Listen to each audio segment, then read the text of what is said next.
WBTV is digging deeper into the possibility of a commuter rail line from uptown Charlotte to Iredell County and whether it'll become a reality. We recently learned that Norfolk Southern is willing to sell or lease its existing tracks to make this happen. Our Lowell Rose talked one-on-one with each of the mayors in Mecklenburg where this rail line would run. Well, it's encouraging. I'm very pleased about the fact that they will have some conversation. It's great news for all of our communities along the Red Line. There's new hope of the Red Line being built. It's something that's been a possibility for more than 20 years now.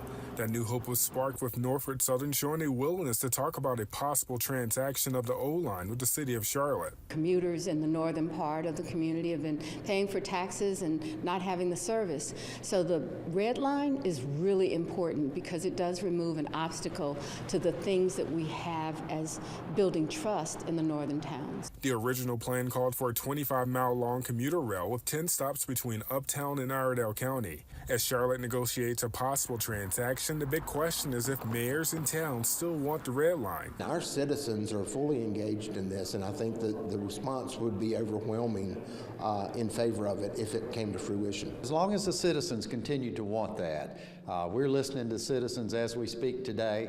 It's got a lot of traveling to do before we get to a point that I can tell you that for sure. We need to be listening to our residents.